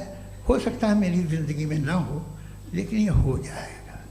जो बातें ये इनको आप मेटाफिज़िकल ये वो ऐसे रिस्पेक्टेबल टर्म दे दिए, ये तो उन लोग के हैं जिन्हें ना फिज़िक्स मालूम थी ना मेटा मालूम था, ये उन्होंने आपको दिए हैं.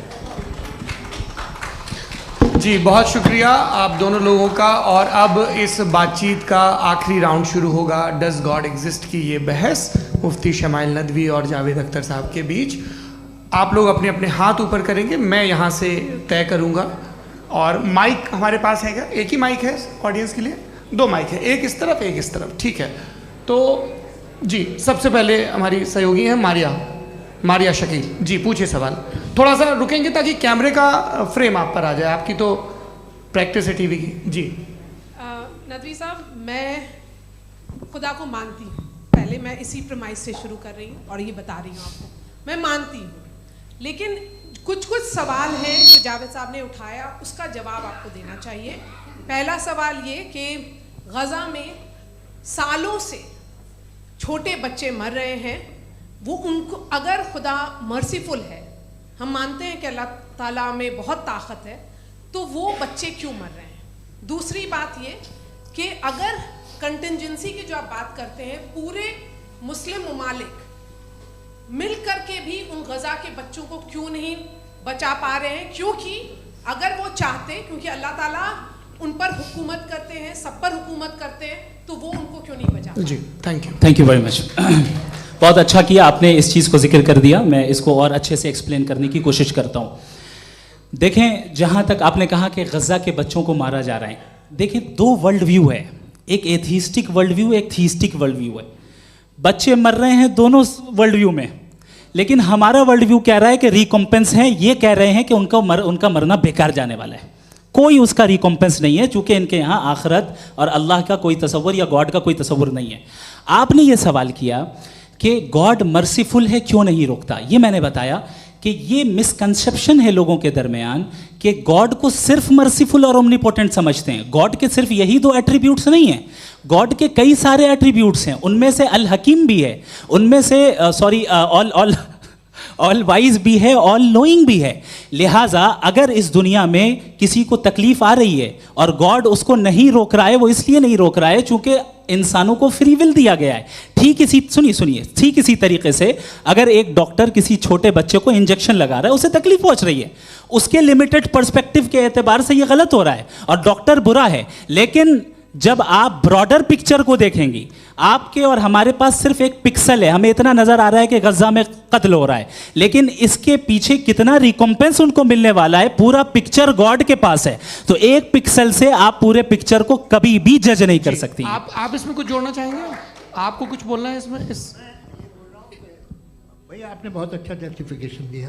या आप वो जो वहाँ के प्राइम मिनिस्टर इजराइल के, उन्हें भेजिए, वो बहुत खुश होंगे. आप जस्टिफिकेशन दे देना कि अगर गॉड नहीं है तो बच्चे क्यों मर रहे हैं, आप बताएं. वो ये सवाल पूछ रहे हैं कि अगर आप ईश्वर का अस्तित्व नहीं मानते हैं तो उन बच्चों की मौत को आप कैसे इंटरप्रेट करते हैं? भाई ये दुनिया जो है, जो ताकतवर लोग होते हैं वो एक नाइंसाफ़ी करते हैं. तो ये अच्छा काम है आपके नज़दीक. तो नेचर नाइंसाफ़ी पे मबनी है. अरे मेरे भाई, आप नेचर की कहाँ बात कर रहे हैं, तो इंसान की बात. तो फिर जब मैं इंसान की बात कर रहा था, आप नेचर की बात करने लग गए. क्रॉस एग्जामिनेशन नहीं. हाँ, अब आप मुझे बोलने नहीं देंगे तो अलग बात है, आप बोलिए. मुझे कोई जल्दी नहीं. जी नहीं, ये क्रॉस एग्जामिनेशन. मुझे बोल तो लेने दीजिए. जी बोलिए. क्या बात. बात यह है कि ह्यूमन सोसाइटी तभी साथ में रह सकती है जब वो मोहब्बत से, एकता से, एक दूसरे के एहतराम करके रहे। इसके अलावा पॉसिबल नहीं है, अकेले तो इंसान रह नहीं सकता। वहाँ पर कुछ लोग हैं जो फाउल करते हैं। वो फाउल हम हमेशा से तारीख में होता आया है। आज ये हो रहा है, जो हो रहा है बहुत बुरा हो रहा है, बहुत जालिमाना है, बहुत जाबराना है। उसको आप कहें कि ये बच्चों को कॉम्पनसेशन मिल जाएगा या इसकी इंजेक्शन है, इंजेक्शन तो हेल्थ के लिए दिया जाता है। आप ये कह रहे हैं कि ये बच्चों की जो धज्जियाँ उड़ रही हैं ये इंजेक्शन है, ये टेस्ट है, ये टेस्ट है और उस टेस्ट में उनको ऐसा रिकॉम्पेंस मिलेगा जो आपके तस्वुर के बाहर है। ये आप 3 बरस के बच्चे को बारूद से उड़ा के टेस्ट ले रहे हैं। वाह, वो नहीं ले रहा है, खुदा नहीं उड़ा रहा है, इजराइल उड़ा रहा है जी। ये तो उसको कंडेम अगला सवाल लेते हैं। अगला सवाल लेते हैं प्रोफेसर पुरुषोत्तम अग्रवाल। मुफ्ती साहब, एक निवेदन आपसे है कि कम से कम थोड़ा सा माइक क्लोज एक रिलीजियस और फिलॉसफिकल कर मैम प्लीज। एक रिलीजियस और फिलोसॉफिकल ट्रेडिशन है जो ब्रह्मांड को यानी यूनिवर्स को ही अंतिम मानती है। सर्वम खलु इदम ब्रह्मम, this is Chandogya Upanishad and it completely rules out the existence और नेसेसिटी, आपके शब्दों में necessity of a creator. The creation itself is the creator. तो एक मिनट प्लीज। दूसरा जो सवाल आपने अभी, जो आप बार बार कह रहे हैं कि भगवान विद्वान भी है, वाइज, सब जानने वाला, तो अगर विजडम में दुनिया भर के पापों और अत्याचारों को बर्दाश्त करना शामिल है, तो फिर इसका मतलब ये हुआ कि अगर मैं फ्री विल से उसको अपोज करता हूं तो ईश्वर की विजडम और मेरी फ्री विल में कॉन्ट्राडिक्शन है। Because when I am opposing whatever is happening in Gaza, then I am opposing the God's will और गॉड्स विजडम। जवाब लेते हैं तो गॉड की विजडम, एक मिनट सर प्लीज सर, ये एक जुमला, गॉड की विजडम है कि गाजा में जो कुछ हो रहा है वो हो रहा है, मैं उसका अपोज कर रहा हूं, तो मैं गॉड की विजडम के खिलाफ जा रहा हूं। एक सवाल। दूसरा ये नहीं, आपने 2 ऑलरेडी। सर आप और सवाल कर लें, लेकिन मुझे 2 जवाब दे। पहले आपने ये कहा, सुनिए मेरी बात सुनिए। इजराइल के गॉड के मुताबिक तुम्हारा ठीक हो रहा है ना? नहीं हो रहा है, ठीक नहीं हो रहा है। मैं बता रहा हूँ क्या हो रहा है, आप तशरीफ रखिए, मैं बता रहा हूँ क्या हो रहा है। Late me complete please. एक सेकंड गाइस, एक सेकंड। ये देखिए, ऐसा है कि ये सब बड़ा आपस में विचार विमर्श के बाद ये तय हुआ था कि कुछ नियम बना लिए जाएं ताकि एक टाइम बाउंड बातचीत चले। और भाई साहब, आप बड़ा जरूरी काम कर रहे हैं, लेकिन कैमरे के फ्रेम में आके उस काम को गड़बड़ कर दे रहे हैं। ठीक है गुरु, अब मेरे को कहीं का गुस्सा कहीं निकालना था, सॉरी। नहीं, कोई गुस्सा नहीं है जी। तो प्रोफेसर ने सवाल पूछे, आप उनके जवाब दें, और थोड़ा ये सब लोग थोड़ा ख्याल रखें भाई, सवाल संक्षिप्त रखें जी। आपने 2 सवाल किए।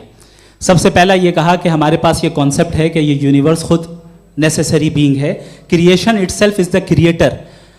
हाउ इरैशनल इज दिस कि मैं एग्जिस्ट करूंगा बाद में, लेकिन अभी एग्जिस्ट कर भी रहा हूं, यानी एक ही टाइम में एग्जिस्ट भी कर रहे हैं, नहीं भी कर रहे हैं। This is not true. दूसरी चीज, आपने कहा कि अगर इजराइल में, सॉरी माफ कीजिएगा, Israel doesn't exist, occupied Palestine में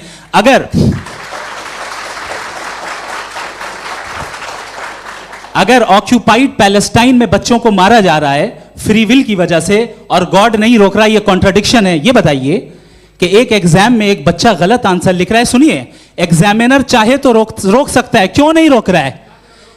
ये कॉन्ट्रडिक्शन है, ये कॉन्ट्रडिक्शन नहीं है। माइक नहीं सर, ये आपस में जी, ये क्या आपका सवाल? माइक दीजिए। फ्री विल दिया गया है टेस्ट के लिए, अकाउंटेबिलिटी के लिए। अगर फ्री विल नहीं होता तो आप कहते हैं हमें रोबोट बना दिया गया। नॉट मिसरिप्रेजेंट माय पोजीशन, आपकी जो भी पोजीशन, मैं अपनी फ्री विल के नाते, अपने ह्यूमन विजडम के नाते गाजा में हो रही अत्याचार का विरोध करता हूं। बिल्कुल करना चाहिए। आपके हिसाब से मैं गॉड की विजडम का विरोध कर रहा हूं? बिल्कुल नहीं, जो हो रहा है गॉड की, बिल्कुल भी नहीं, बिल्कुल भी नहीं। उसका वहां पर गाजा में कत्ल होना ये इंसानों के गलत इस्तेमाल का नतीजा है, फ्री विल के इस्तेमाल का नतीजा है। गॉड इसका हुक्म नहीं देता, उससे रोकता है। यही तो मसला है ना, आपके लिए कॉन्सेप्ट क्लियर नहीं भाई, आपने तो बताया था इंजेक्शन लगाने से बच्चे को तकलीफ होती है, ये इंजेक्शन लगा। सर आप ऐसे रेटोरिक स्टेटमेंट दें तब तो कोई मसला नहीं, समझते रहेंगे। This is a rhetoric statement, this is not a logical argument sir. I am sorry, I am sorry. आखिरी 30 मिनट बड़े मुश्किल होने वाले हैं जी। मुफ्ती साहब आगे बैठे हैं, इनको माइक दीजिए। हाँ तरुण, माइक आप अपने पास रखिए, आपको कैमरे का फ्रेम पता है जी। सबसे पहले दोनों को मुबारकबाद। एक सर अपना आप नाम बता दें। आप अमेरिका में शिकागो में रहते हैं, इतना मुझे याद है। बताया आपको, यासिर नदीम अलवाजदी मेरा नाम है। जावेद सर, आपसे क्वेश्चन है इन्फिनिट रिग्रेस के ताल्लुक से। एक हाइपोथेटिकल सिनेरियो है, मसलन अगर आप सर माइक थोड़ा सा प्लीज क्लोज रखें। ओके जी। अगर आप शायर इसलिए हैं कि आपके कोई उस्ताद शायर थे, और वो इसलिए शायर थे कि उनके कोई उस्ताद शायर थे, और इसी तरीके से हम माजी में पीछे चलते चलते चले जाएं और कहीं ना रुके, तो माफ कीजिएगा आप कभी शायर नहीं हो सकते। लेकिन आप शायर हैं, आपका शायर एग्जिस्ट करता है, इसका मतलब ये है कि आप कहीं ना कहीं रुके हैं। तो मेरा सवाल ये है कि क्या आप इन्फिनिट रिग्रेस ऑफ कॉजेस को लॉजिकल फैलेसी मानते हैं या नहीं मानते? हाँ या ना? मैं इन्हें लॉजिकल फैलेसी नहीं मानता हूँ, लेकिन मेरा प्रॉब्लम यह है कि जब मैं नहीं मानता हूँ तो I will continue with this logic जो फैलेसी नहीं हो। आप एक जगह रुक जाते हैं जाके, आप कहते हैं ये गेंद कैसे बनी, ये जजीरा कैसे बना, ये समंदर कैसे बना, ये ज़मीन कैसे बनी, और अचानक गॉड पे जाके आपको ब्रेक लग जाता है। एक बार आप सवाल नहीं करते कि भाई इनको बनाने वाला तो इनसे भी कॉम्प्लिकेटेड होगा, वो कैसे बना, उसके बारे में आपने इत्मीनान कर लिया, वो हमेशा से है। तो अगर आप उसे हमेशा से मानते हैं तो फिर ये मान लीजिए कि कायनात हमेशा से, क्या तकलीफ? फिर हम वजूद में नहीं आते जी है। हम मौजूद नहीं। अच्छा सर क्यों नहीं हो सकते? मैं बताऊंगा, प्लीज प्लीज। जैसे मैंने मिसाल दी आपके शेर, आपका शेर कभी वजूद में ना आता अगर शायर इसी तरह चलते रहते हमेशा। जी माइक। मेरे ख्याल से एक सेकंड, इन्फिनिट रिग्रेस का कॉन्सेप्ट क्लियर नहीं हो पाया, ऐसे रहने दें, लेट्स मूव ऑन सर। ठीक है। हाँ, थोड़ा सा मॉडरेटर का भी ख्याल रखें। नहीं आपने तो रखा है, आपने रखा है। यहाँ पे गौहर रजा साहब हैं, वो भी एक सवाल पूछना चाहते हैं। माइक यार नीचे से ऑन कर दिए, नीचे। पहले तो ये कह दूं कि मैं उन बच्चों से शर्मिंदा हूं जिनको गज़ा में कत्ल किया गया, क्योंकि हमारे होते हुए कत्ल किया गया। लेकिन उससे ज़्यादा शर्मिंदगी इस बात से हुई कि मुझे लगा कि मुफ्ती साहब उसको जस्टिफाई कर रहे हैं।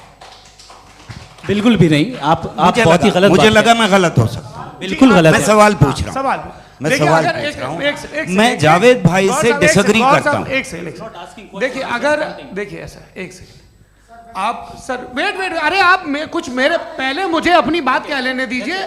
अगर ऑडियंस तय करेगी तो फिर मॉडरेटर का मतलब नहीं। मेरा आप सबसे ये कहना है, ये बहस दो लोगों के बीच में है, एक तरफ मुफ्ती साहब, एक तरफ जावेद साहब।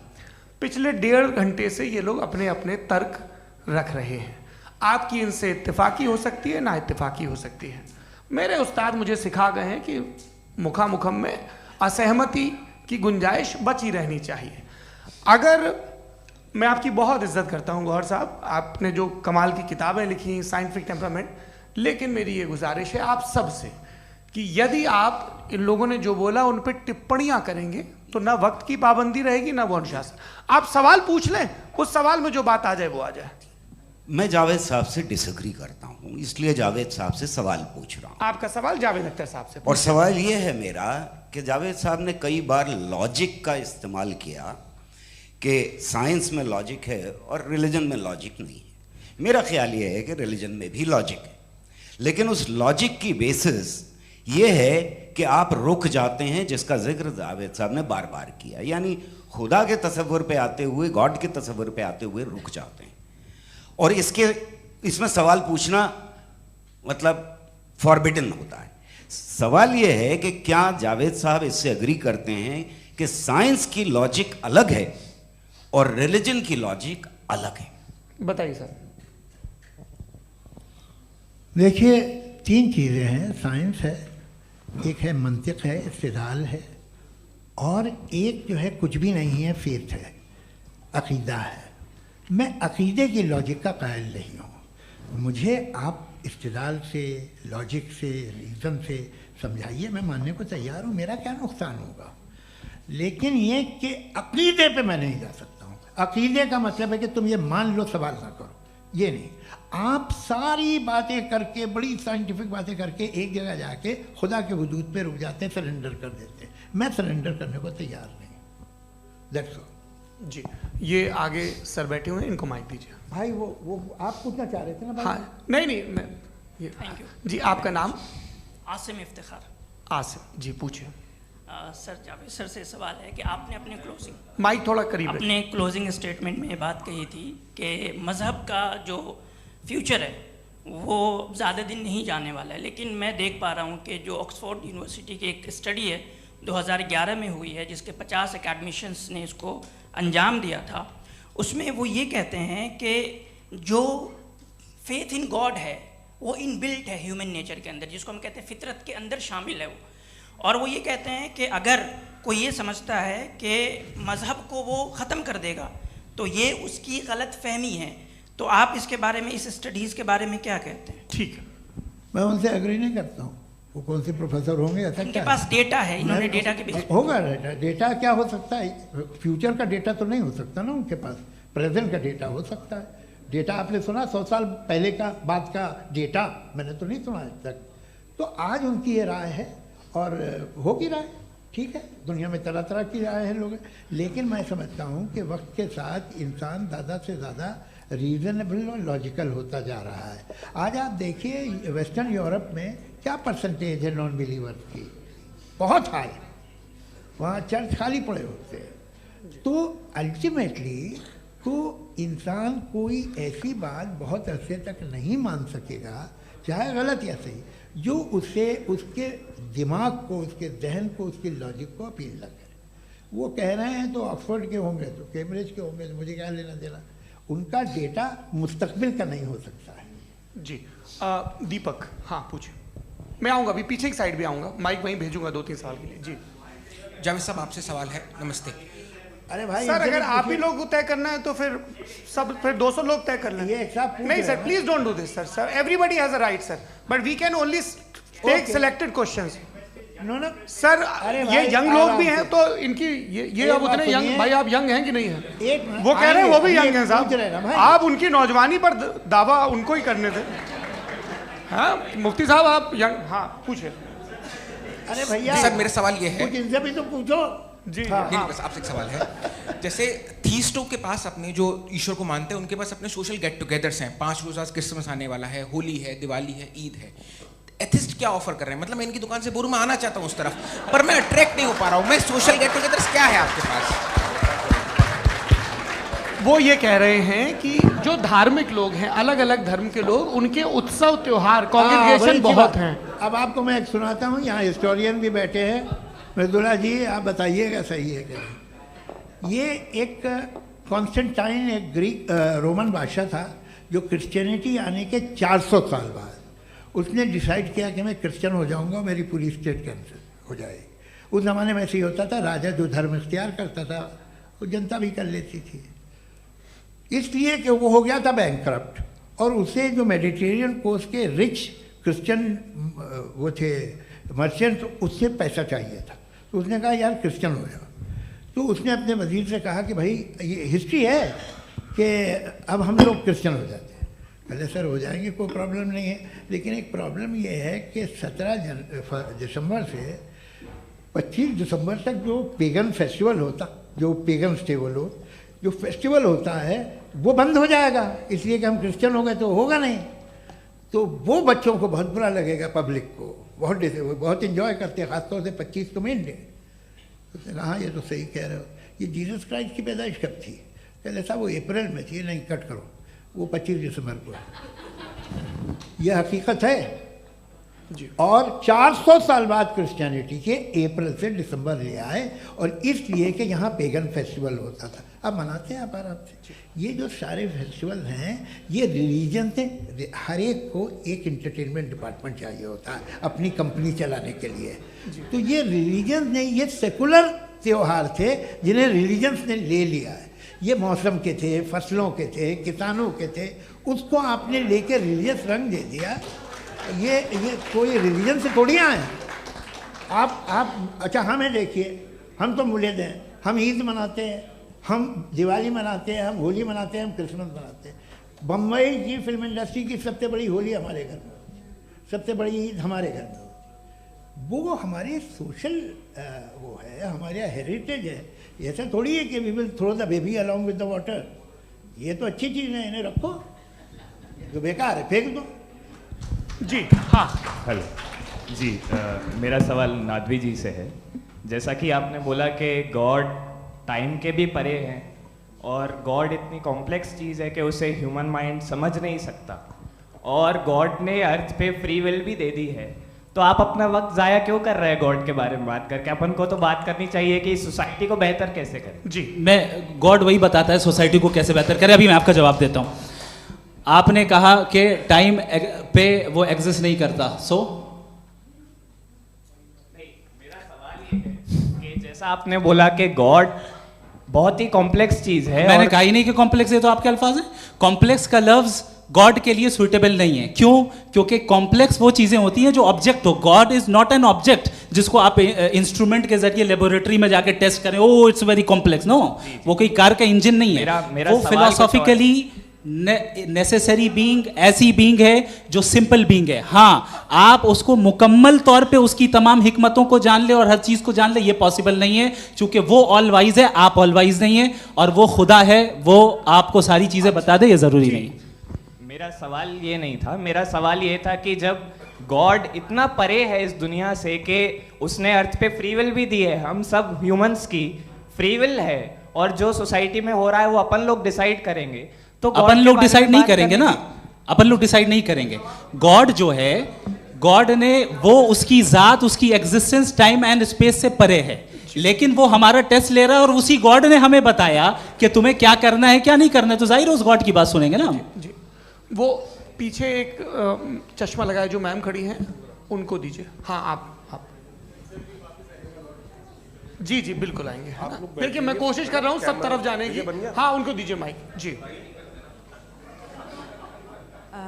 हेलो सर, मैं ओमनी प्रेजेंट नहीं हूँ, टाइम पाबंद हूँ और जहाँ तक कोशिश कर सकता हूँ करूँगा। जी, अपना नाम बताइए। मेरा नाम उर्सुला है, मैं दिल्ली यूनिवर्सिटी की एक स्टूडेंट हूँ और मैं स्टूडेंट फेडरेशन ऑफ इंडिया से हूँ। मेरा सवाल मुफ्ती जी से है कि इस हॉल के इस कमरे में बैठ के हम लोग रेप की मोरालिटी के बारे में फिलोसफिकली बात तो कर सकते हैं, बट असलियत ये है कि रोज़मर्रा की ज़िंदगी में औरतें रेप के थ्रू गुजरती हैं, और हम लोग सिर्फ नंबर्स पे इस तरह नहीं देख सकते, क्योंकि कितनी औरतें हैं इन कंट्रीज़ में जहाँ पे आप बता रहे हैं कि केसेस कम हैं, जिनका एक्सेस है कि वो जाके केस फाइल कर सकें। कितनी औरतें हैं जो जिनको काम करने की आज़ादी है उन कंट्रीज़ में। यूरोप में ये आज़ादी आ गई, यूरोप में ये रूल्स आ गए, तो हम आज उसके बारे में बात कर पा रहे हैं। जी, जवाब। आपने ये कहा कि कमरे में बंद होकर हम लोग इस पर फिलोसफिकली बात कर सकते हैं, लेकिन हकीकत में क्या हो रहा है, वो ग्राउंड लेवल पे क्या हो रहा है जो बहुत गलत हो रहा है, और वो सफ़र कर रही हैं। आई अग्री, बहुत गलत हो रहा है, और जो गलत हो रहा है उसको हमें रोकना है। और क्यों रोकना है, वो गलत क्यों है? हमारे पास इसका ऑब्जेक्टिव फाउंडेशन है, इनके पास उसका ऑब्जेक्टिव फाउंडेशन नहीं है। मैं ये कहना चाह रहा हूँ कि जहाँ पे भी जुल्म हो रहा है, जहाँ पे भी औरत पे जुल्म हो रहा है, या उसकी इज्जत लूटी जा रही है, या उसे तकलीफ पहुँचाई जा रही है, और सिर्फ औरत नहीं, किसी इंसान के ऊपर भी जुल्म हो रहा है, तो उसके खिलाफ खड़ा होना, ये मॉरलिटी हमारे पास गॉड के पास से आई है। वरना जावेद साहब तो कह रहे हैं कि जो है मेजॉरिटी डिसाइड करेगी, तो मेजॉरिटी तो कभी भी बदल सकती है। क्या आप हाँ। ये थोड़ी सी आपको गलतफहमी है। मैं अगर मेरे जुमले से ये मसला निकला या मैंने कहा, तो ये जुमला मैं वापस लेता हूँ। ये मेरा मतलब ही नहीं था कि मेजॉरिटी डिसाइड करेगी। मेजॉरिटी डिसाइड करे तो दुनिया में बड़ी, वैसे आपने कहा था ये जुमला। अच्छा, हो मैं मान रहा हूँ, बाद में रिकैप कर लेंगे। अरे एक सेकंड, मैं अपनी एक्सप्लेनेशन देता हूँ। मुनासिब बात यह है कि हम सब के सब दिल में जानते हैं कि क्या अच्छा है क्या बुरा है, हमें पता है अच्छी तरह से। जो लोग बुरे काम करते हैं उन्हें भी मालूम अच्छा क्या है।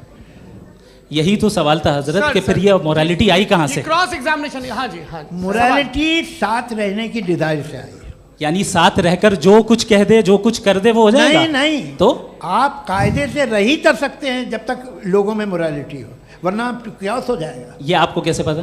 जी, हमने देखा ना, जहाँ मोरालिटी का क्यास हो गया, हम देखते हैं। कहाँ पे देखते भाई? तो दुनिया में आप जो कह रहे हैं, आप कहीं पे अगर गलत हो रहा है तो उसको आप गलत देखिए।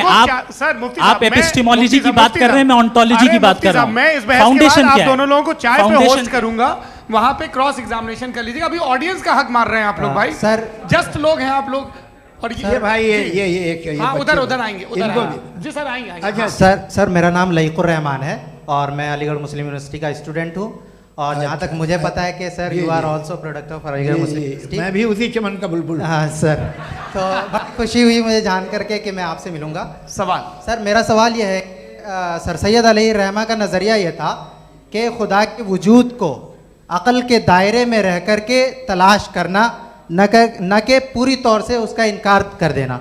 Sir how will you define it? नहीं तो ये तो आप इन्हें बताइए। ये सवाल आपसे खुदा का वजूद साबित कर रहे हैं। तो सर आपने इनकार कर रखा है, इस वजह से मेरा क्वेश्चन उन्होंने यही एक सेकंड सर सैयद ने यही कहा ना कि अक्ल से आप खुदा के वजूद को साबित नहीं कर सकते, यही कहा ना भाई। वो उन्होंने कहा कर सकते हैं और वो कर दिया गया आज।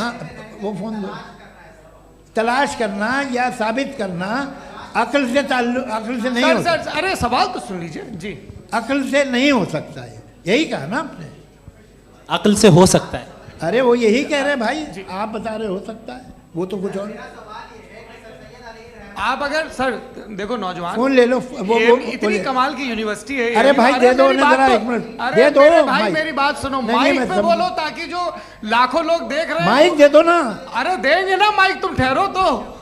हाँ सर, मेरा सवाल ये था कि सर सैयद अलैहि रहमा का एक नज़रिया था अपना कि खुदा का जो वजूद है उसको अक़ल के दायरे में रह करके तलाश करना है, न कि पूरे तौर से इनकार कर देना है। ये उनका कॉन्सेप्ट था। लेकिन मेरा सवाल ये है कि आप इसको कैसे डिफाइन करते हैं, एक्सप्लेन कैसे करेंगे, मैं आपसे जानना चाहता हूँ, क्योंकि you are the product of Aligarh Muslim University. मुझे अक़ल के दायरे में रखे मैंने बहुत तलाश की, मुझे मिला नहीं। हाँ ये इधर वो चश्मा लगाए जो, हाँ उनको दे दीजिए। जी जी फटाफट पूछिए, बस 5 मिनट है, 5 मिनट में खत्म हो रहा है। हाँ अस्सलाम वालेकुम मुफ्ती साहब। एंड मेरा सवाल जावेद अख्तर साहब से। क्या नाम है आपका? अरे भैया सब मुझे पूछ रहे हो। फैज पूछिए फैज साहब। तो मेरा सवाल ये है कि अभी जो एथियस्ट है वो problem of evil argument use कर रहे हैं अगेंस्ट मुस्लिम्स, राइट? कि इस दुनिया में इतना सारा इविल है और अगेंस्ट मुस्लिम तो यहाँ अगेंस्ट थियस्ट। हाँ थोड़ा सा करेक्ट कर लीजिए भाई, पूरी मशक्कत इसी बात की थी कि किसी एक मजहब पे बात न टिके। जी, तो बेसिकली ये आर्ग्यूमेंट ऐसा है कि इस दुनिया में इतना ज़्यादा ईवल एग्जिस्ट करता है और अगर एक ऑल गुड गॉड है तो वो रोकता क्यों नहीं है? लेकिन इस सवाल में एक हिडन अजम्पशन ये है कि इस दुनिया में ईवल एग्जिस्ट करता है। अब एथियस्ट ये कैसे ऑन्टोलॉजिकली प्रूव कर सकते हैं कि इस दुनिया में ईवल एग्जिस्ट करता है? मैं आपको बताता हूँ, थोड़ा सा समझा। नहीं सर, हम लोग इनको सुनिए। नहीं please don't do that. I want to explain ontologically. नहीं हम समझ गए सर, इनको अब जवाब देने दीजिए। अच्छा सवाल पूछ लो। मैं अभी तक क्या था वो मैं थोड़ा सा ऐड ऑन कर लेता हूँ। तुम गुरु, तो हम जब इसका राउंड 13 करेंगे ना तब तुमको स्टेज पे बिठाएंगे। जी तो हाँ जल्दी से। तो देखिए एथियज्म के हिसाब से सब कुछ रैंडमली बन गया है, सब कुछ एटम्स और मॉलिक्यूल्स है। एक पत्थर में और मुझ में सिर्फ इतना फर्क है कि हम लोग एटम्स और मॉलिक्यूल्स का अलग अलग रीअरेंजमेंट है। अब एक पत्थर को कोई इंसान तलवार से 2 टुकड़ों में काट दे या मुझे, according to atheism it is same. There is no evil and good according to atheism. जी अच्छा, फैज साहब का सवाल ये है कि हाँ कोशिश भी करते तो इससे गलत सवाल नहीं कर पाते। एक लाइफ फॉर्म है और लाइफ फॉर्म में फीलिंग्स हैं, मतलब लाइफ फॉर्म सुनता है, देखता है, टेस्ट कर सकता है, फील कर सकता है।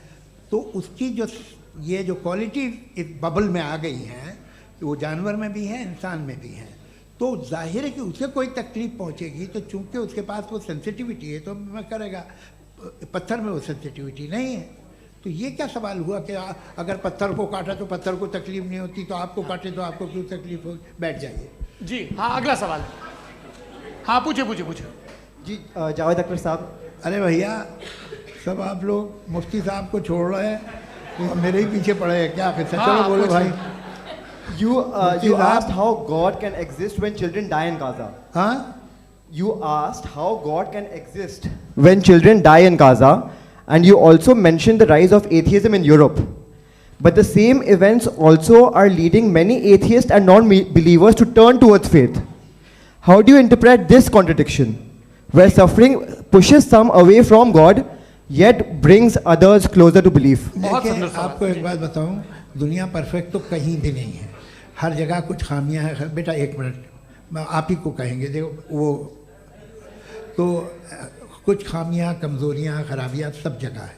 लेकिन अगर देखोगे ईमानदारी से कि दुनिया सबसे ज़्यादा महज़ब कहाँ है, एक आम शहरी को कहाँ हुकूक हासिल हैं, वो बोल सकता है, अपनी मर्ज़ी से काम कर सकता है, अपनी मर्ज़ी से राय दे सकता है, हुकूमत के ख़िलाफ़ बोल सकता है, बरसरे इक़्तिदार लोगों के बारे में बोल सकता है, सरमायादारों के ख़िलाफ़ बोल सकता है। तो आपको ये स्कैंडिनेवियन कंट्रीज़ में मिलेगा, वेस्टर्न यूरोप में मिलेगा। मैं नहीं कह रहा वो परफेक्ट है, बिल्कुल नहीं, वहाँ बहुत ख़राबियाँ भी हैं, परफेक्ट तो कोई नहीं। लेकिन जिन जिन मुल्कों में, लैटिन अमेरिका देखो, गल्फ़ देखो, वहाँ पर आपको ये ज़रूर है कि रेप नहीं होते होंगे। रेप की ज़रूरत क्या है भाई, उसको तो ख़रीद लो, घर में रखो, सड़क पर रेप करने की क्या ज़रूरत है। मगर सुनिए सुनिए सुनिए, मगर हकीकत ये है कि वहाँ शख्सी आज़ादी राय देने की, बोलने की नहीं है। जी, ये एक आखिरी सवाल मुफ्ती साहब से। हाँ मैम, इनको माइक दीजिए। शुक्रिया। मेरा नाम मनीषा है, मैं हरियाणा से आई हूँ। मैं मुफ्ती साहब से एक बात पूछना चाहती हूँ। आप बार बार जावेद साहब को कॉन्ट्राडिक्ट तो कर रहे हैं कि आपने ये कहा, लेकिन आप भी अजम्पशंस के बेसिस पे बात कर रहे हैं। आपने खुदा के होने का कौन सा प्रूफ पेश किया है, खुदा की एग्जिस्टेंस का? अब इस सवाल को अलग रहने दीजिए, कौन एथीस्ट है कौन नहीं है। और दूसरी बात जो आपने एक छोटी सी कही थी कि ये फ्री विल का इस्तेमाल करता है इंसान अपनी, लेकिन उस फ्री विल का इस्तेमाल में मतलब खुदा ने ये दे दी सबको ये इजाज़त कि वो कितना घिनौनापन और कितने ज़्यादा ख़राब से ख़राब तरीके इस्तेमाल कर सकते हैं। जवाब सुनते जी। आप फ्री विल को मानती है ना, या अब कहती है कि फ्री विल नहीं है ना, मानती है ना? तो अब आपके पास इसका कोई एक्सप्लेनेशन नहीं है कि अगर एक इंसान उस फ्री विल का इस्तेमाल करके गलत काम कर रहा है और बच के अच्छी ज़िंदगी गुजार के निकल जा रहा है, उसका कोई रिकम्पेंस नहीं है। हमारे वर्ल्ड व्यू में जो इंसान गलत काम कर रहा है उसको भी रिकम्पेंस यानी उसका बुरा बदला मिलना है, और जो सही काम कर रहा है उसको सही बदला मिलना है। लिहाजा जो फ्री विल है वो इस तरीके से है कि एक लिमिटेड टाइम तक खुदा ने मोहलत दी है। ऐसा नहीं कि छूट दे दी, जो करना है करते रहो हमेशा। वक्त आएगा जब एग्जाम का टाइम खत्म होगा तब रिजल्ट आएगा, दौराने एग्जाम जबरदस्ती आपको नहीं बताया जाएगा। अरे भाई एक सेकंड, जी एक सवाल मुफ्ती साहब से मेरा, मुफ्ती साहब से जी, रुक जाइए, आपसे फोन, आप इसके बाद आपसे यही रहेंगे वो। हाँ बोलिए। मैं मुफ्ती साहब एक ही सवाल करता हूँ कि अगर जो हो रहा है फ्री विल से हो रहा है और एक दिन बरोज़ क़यामत इंसाफ होगा मैशर में वगैरह वगैरह, तो दुआ क्यों मांगते हैं लोग? दुआ मांगते हैं इसके मतलब है अभी भी उसने ये डिपार्टमेंट रखा है कि मैं रोज़मर्रा की ज़िंदगी में बिल्कुल बिल्कुल ही कैन। तो तुम कैन हो, तुम मुझे नौकरी दिला देते हो, मेरे बेटे को ग्रीन कार्ड दिला देते हो, और 45,000 बच्चे मरते उन्हें रोकते नहीं हो। नहीं तो क्या आप ये कह रहे हैं कि इस दुनिया में जालिमों को कभी पकड़ ही नहीं होती है? अरे जो भी पकड़ होगी वो बच्चे रोते हैं। बिल्कुल, देखिए मैंने अपने ओपनिंग स्टेटमेंट में यही कहा था कि जनाब जावेद साहब सिर्फ इमोशनल आर्गुमेंट देंगे। This is an emotional argument. ये छोटे मोटे इसके पीछे का रीजन मैंने बताया क्या है, इसके पीछे का विजडम क्या है मैंने बताया। मंच से आप लोगों को सज्जनों इसलिए कह रहा हूं ताकि थोड़ा सा आपके कॉन्शियंस पे जोर रहे कि आपको ऑर्डर बचा के रखना है। वक्त तय हुआ था, ये वक्त पूरा हुआ, आपने इतने धैर्यपूर्वक सुना, मैं आप सबका बहुत बहुत शुक्रगुजार हूं। यदि इन दोनों विद्वानों की इच्छा होगी तो कभी हम इस बातचीत का राउंड 2, राउंड 3, यही तो देखिए खूबी है इंसान की कि बहस मुबाहसे में वो पड़ा रहता है। आप लोगों ने बड़े धैर्य का परिचय दिया, बहुत बहुत शुक्रिया। इसी के साथ ये बातचीत यहाँ पे समाप्त होती है। आप लोग को मैं एक बात बता दूं, ये सारी बहस हो गई, अब मुफ्ती साहब और बड़े मुफ्ती साहब इन साथ के साथ मैं खाना खाने वाला हूँ।